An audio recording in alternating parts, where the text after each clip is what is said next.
शिवसेनेचे 8 आमदार 2 मंत्री संपर्कात होते। आदित्य ठाकरेंनी हा खळबळजनक दावा केलाय। झी 24 तासच्या जाहीर सभेमध्ये ठाकरेंनी हा दावा केलाय आणि जाहीर माफी मागण्याची त्या आमदारांची तयारी असल्याचंही त्यांनी म्हटलंय। मोठी बातमी आदित्य ठाकरे यांनी केलेल्या या मोठ्या वक्तव्याची आणि आदित्य ठाकरेंनी हा अत्यंत मोठा खळबळजनक दावा केलाय झी 24 तासच्या जाहीर सभेमध्ये। शिवसेनेचे 8 आमदार आणि 2 मंत्री संपर्कात होते। आदित्य ठाकरेंनी खळबळजनक दावा केलाय। झी 24 तासच्या जाहीर सभेमध्ये त्यांनी हा दावा केलाय आणि जाहीर माफी मागण्याची या आमदारांनी तयारी देखील दाखवलेली आहे असंही त्यांनी म्हटलंय।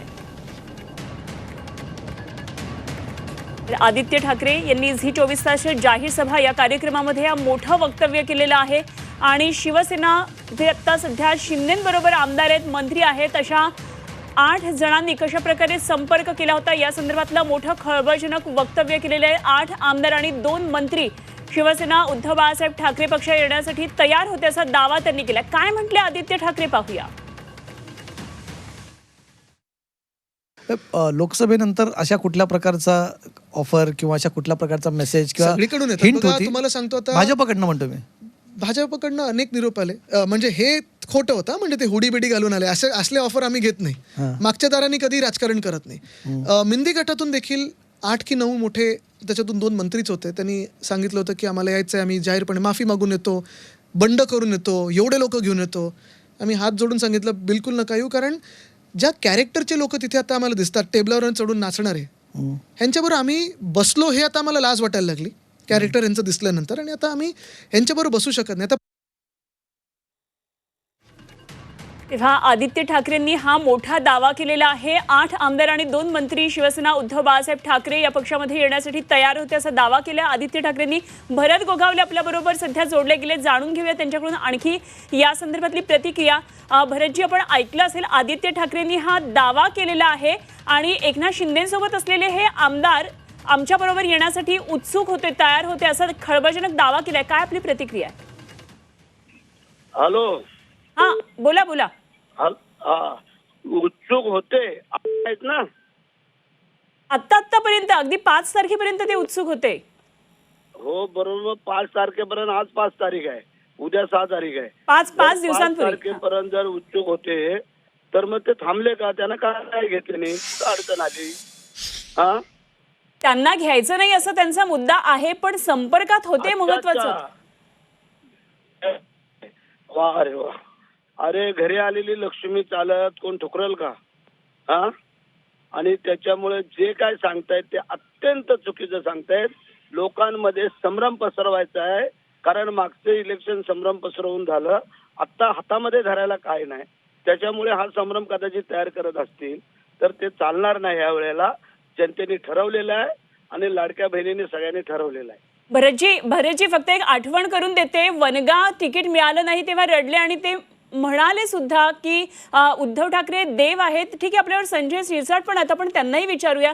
संजयजी, आदित्य ठाकरेंनी झी 24 तासच्या जाहीर सभा कार्यक्रमामध्ये म्हटलंय की 8 आमदार जे सध्या शिंदेंबरोबर आहेत आणि 2 मंत्री हे उद्धव बाळासाहेब ठाकरे पक्षाबरोबर येण्यासाठी उत्सुक होते आणि त्यांनी संपर्क सुद्धा केलेला होता। मग संपर्क केला तर मग प्रवेश का नाही दिला? नाही, त्यांना द्यायचा नाहीये ना, त्यांना द्यायचा नाहीये प्रवेश। यांना फक्त निरुद्ध सेट करायचा आहे। कोणी जात नाही हो, डुबत्या जहाजामध्ये कोणी बसत नसतं, परंतु यांना असं दाखवत चित्र असं निर्माण करायचं की आमच्या बरोबर अनेक जण यायला इच्छुक होते, परंतु आमचा दरारा एवढा मोठा आहे की आम्ही कुणालाच घेतलं नाही, आम्हाला त्या गद्दारांना घ्यायचं नाही, अशी सगळी भाषा वापरण्यासाठी हे वाक्य असे ते वापरतात। कोणीही यांच्याकडे जायला तयार नाही आणि जाणारा जो असतो तो कधी थांबत नसतो। म्हणून यांना जे काही वाटतंय की आपण असं बोलल्याने लोक त्याच्यावर विश्वास ठेवतील, आता तो काळ आता राहिलेला नाही, आता हे खोटे बोलतात हे असं सर्वांना कळालेलं आहे। संजयजी, फक्त एक आठवण करून देते, अगदी 8 दिवसांपूर्वी घडलेली सगळी घटना संपूर्ण महाराष्ट्राने पाहिली। वनगा जेव्हा तिकीट दिलं नाही शिंदेंनी म्हणून रडले आणि ते म्हणते की उद्धव ठाकरे देव माणूस आहेत, आणि अशा सगळ्या पार्श्वभूमीवर तुम्ही म्हणताय की कशा पद्धतीने हे आले नाहीत, प्रवेश दिला नाही, कोणी विश्वास ठेवायचा असं म्हणताय तुम्ही? हो, असं नसतं। एखादा त्या वनगाचं जो उदाहरण आहे ना, त्याला तिकीट नाही दिलेलं साहजिक आहे। एखादा उमेदवार जो असतो, आमदार राहिला, त्याला तिकीट जर नाकारलं ना तर तो रडतो। असे अनेक प्रकार अनेक पक्षाच्या कार्यालयासमोर झालेले आहेत। कोणी रॉकेल अंगावर टाकायचा प्रयत्न केलेला आहे, पेट्रोल टाकायचा प्रयत्न केलेला आहे, परंतु जेव्हा राग शांत झाला त्या टायमाला त्यांच्या बरोबर राहिलेला आहे. आपल्या घोषणा जे काही निषेधाच्या घोषणा आपण पाहत नाही का, आणि मग वनगाने ते स्टेटमेंट केलं. आम्ही त्यांना विनंती केली की आता ते वापसही आलेत, आता विचारा बरं त्यांना तुम्ही. नाही निश्चित कसं आहे त्यांना ना विचारा आता.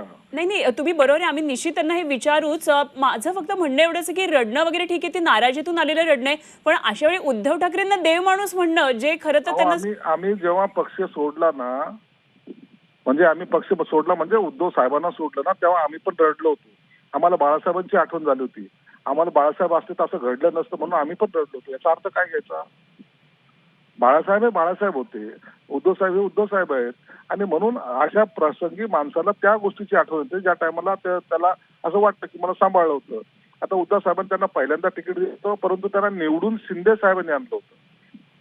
हे त्यांना विसरता येणार नाही. त्यांना माहिती जाणीव आहे त्या गोष्टीची त्यांना, की आपण आपल्याला निवडून पूर्ण निवडणूक अंगावर घेऊन शिंदे साहेबांनी निवडून आणलं होतं, हे त्यांना माहिती आहे ना.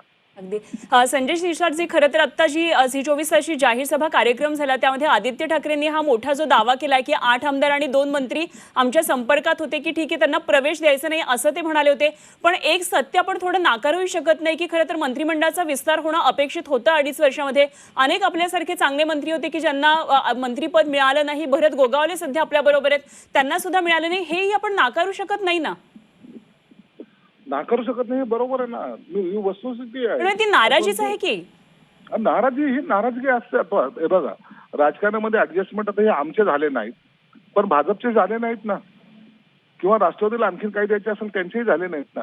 म्हणून एकाचे परिपूर्ण मंत्रिमंडळ म्हणजे मंत्री झालेत आणि दुसऱ्याचे झाले नाहीत असं नाही झाले, तर तिन्ही लोकांचे मंत्री हे थांबवले गेले. जे 42-43 मंत्रिमंडळ पाहिजे होतं ते 27 वरच अडकलं ना. म्हणून सर्वच पक्षाच्या जे काही इच्छुक होते किंवा ज्यांना वाटत होतं की मी मंत्री बनेल त्यांना मंत्रिपद मिळालं नाही याची नाराजगी जरूर होती आहे. आताही वाटतं आम्हाला की त्या काळात आम्ही बनलो असतो तर आनंद झाला असता, परंतु राजकारणाच्या काही घडामोडीमुळे ते होऊ शकलं नाही दुर्दैवाने. तर आता त्याच्यामुळे आता रडत बसण्यापेक्षा आता लढायचं काम आम्ही करतोय. बरं, पण ठीक आहे, आपण बोलला झी 24 तास बरोबर. धन्यवाद आपण दिलेल्या या प्रतिक्रियेसाठी. संजय शिरसाट आपल्याबरोबर होते, भरत गोगावले सुद्धा आपल्याबरोबर आहेत. भरतजी, आपलं याच्यावर नेमकं काय म्हणणं आहे? तुम्ही म्हणताय की त्यांना प्रवेश दिला नाही, त्यांना प्रवेश दिला पाहिजे होता मग जर आले होते तर. पण ठीक आहे, त्यांची ही भूमिका असणार आहे. धन्यवाद, आपण झी 24 तास बरोबर बोललात.